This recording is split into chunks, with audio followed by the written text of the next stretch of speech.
Hello everybody and welcome back to Red Eagle Politics. Make sure you guys like this video down below and subscribe to the channel if you are new. So Democrats could be in a whole lot of trouble in Pennsylvania, and you don't have to take my word for it. You could look at the raw data that we have, the mail-in ballot request data, or you could also look to what Democrat leaders from the state of Pennsylvania have been saying, including none other than the freshman senator out of Pennsylvania, John Fetterman. John Fetterman is saying that Donald Trump is a special kind of place in Pennsylvania after the assassination attempt in Butler, which, common knowledge would say that that's true. But what the bottom line is that Donald Trump is a very dedicated support base in Pennsylvania. And when you see these polls that have him losing the state by more than Mitt Romney lost the state to Obama in 2012 by, it definitely begs the question that some of these polls are not telling you the full story, whether if it's poor methodology, them not reaching that white working class voter, or whether it's just some sort of response bias. What we do know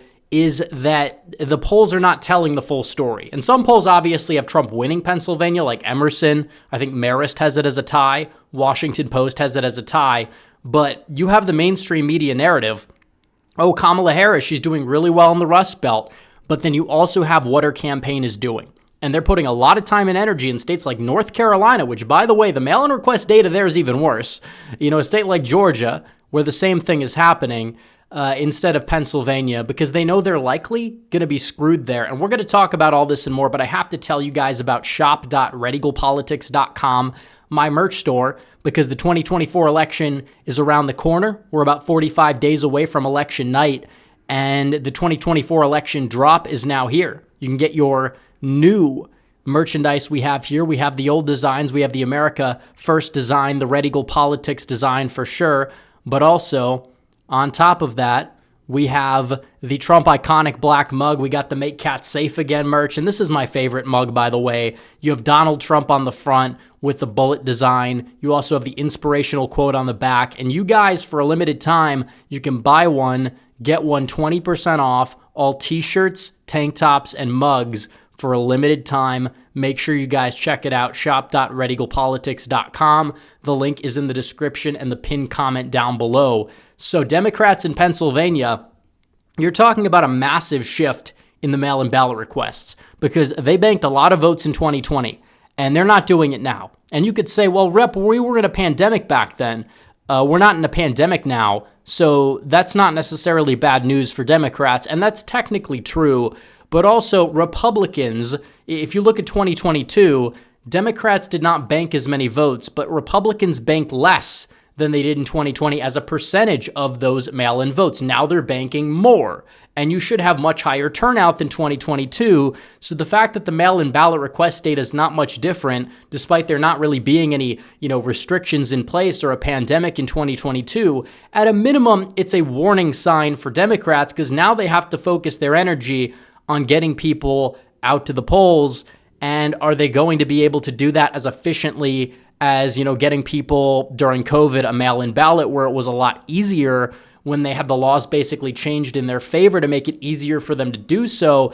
It's going to be much more difficult for the Democrats to do that, especially with Republicans taking advantage of early voting across the country, more so than not. We saw Virginia yesterday, the highest turnout comparatively speaking to 2020 was a lot in these red areas, the very red precincts. That's where you saw it, not necessarily Northern Virginia. Like Fairfax, I think City did all right, but a lot of the Northern Virginia areas turnout was not up by nearly as much.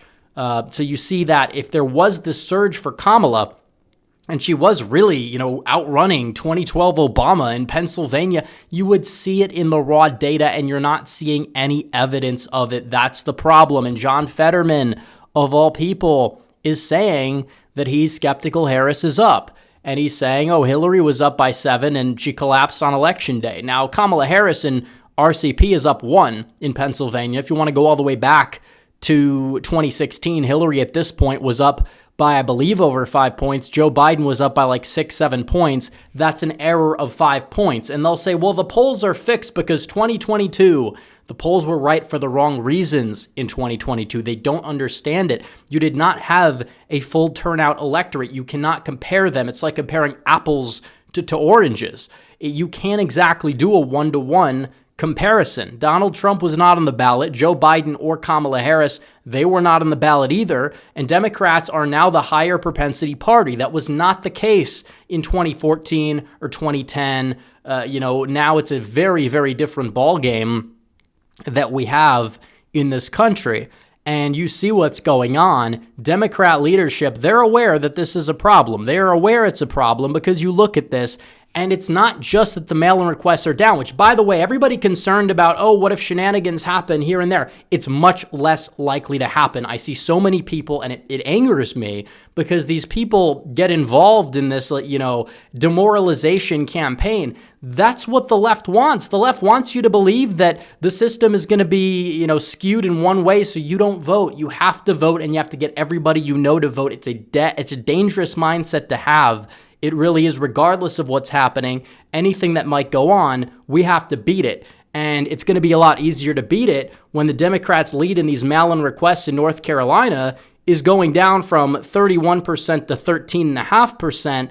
And on top of it, there's much less mail in North Carolina, much less mail in Pennsylvania, much less mail in Georgia. Any shenanigans will be baked into those requests. You had a ridiculous amount of them in 2020. They are down across the board in 2024. So I would encourage people to kind of stay calm about that. Just make sure we get out and vote. That's how we win. It's far from a done deal. But, something like that mindset might be one of the worst things that we have going for us, regardless of whatever, Democrats are going to ramp up their ground game or whatever. We have a ground game more so than 2020. Democrats arguably, they have a similar ground game, but it's harder to get these people out to vote.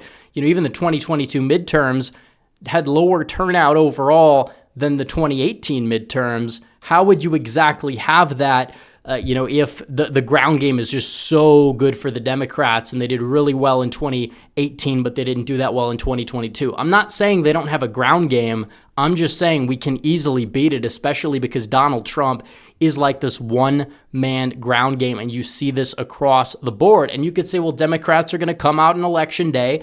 I'm sure a lot of them will. That's beside the point. Republicans are going to vote in person early in North Carolina and Florida. Other states like Michigan and Wisconsin, they don't track by party ID. Same thing goes for Georgia. But it's clear that we're going to get a lot of people voting early, and we need to make sure that we get everybody out to vote that we can so we don't leave anything on the field. And we need to take advantage of election month instead of having everybody wait until the last day to vote. But either way, the phenomenon that we're seeing is good for Donald Trump.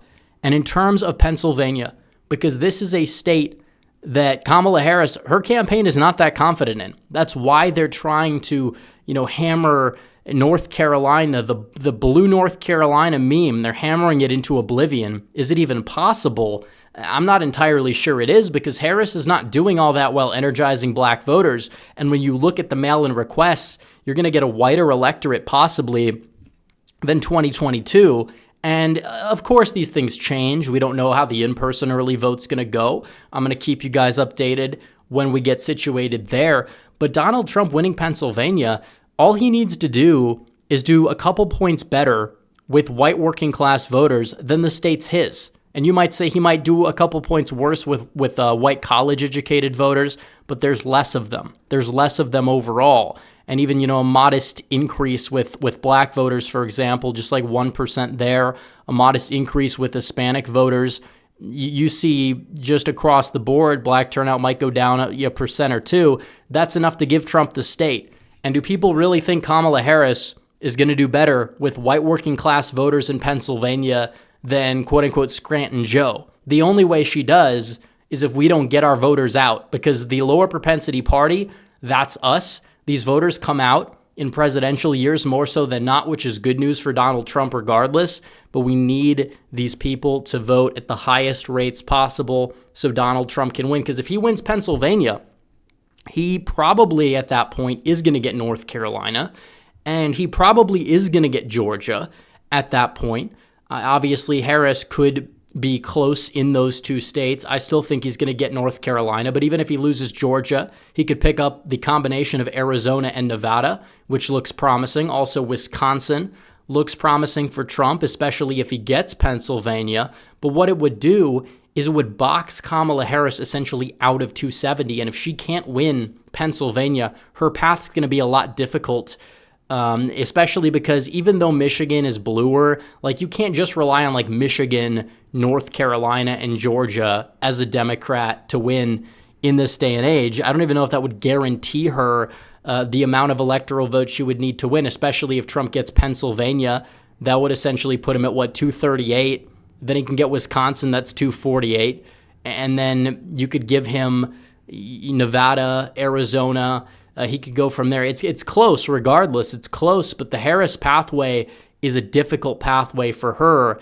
And you have John Fetterman. You have a lot of people in her own campaign from these leaked memos. They're not confident. You have the party registration data. You have every single data point we have is not pointing towards a Kamala surge. That's not to say she can't win. We got to get out and vote. But I will say that Donald Trump is the favorite right now. He's the favorite in Pennsylvania. He's the favorite in pretty much every swing state except maybe Michigan and even Virginia. I'm not saying Trump's going to win it, but there was another poll there today that showed Donald Trump tied with Kamala Harris. And the fact is that she might have to put more resources into some other states just to make sure she holds them. That's not good news for the Harris campaign. So anyways, guys, thanks for watching this video. Like this video down below, comment down below, subscribe to the channel, hit the bell for notifications so you never miss another video. Follow me on social media. The links are all in the description down below, and I will see you guys in the next one. Red Eagle, out.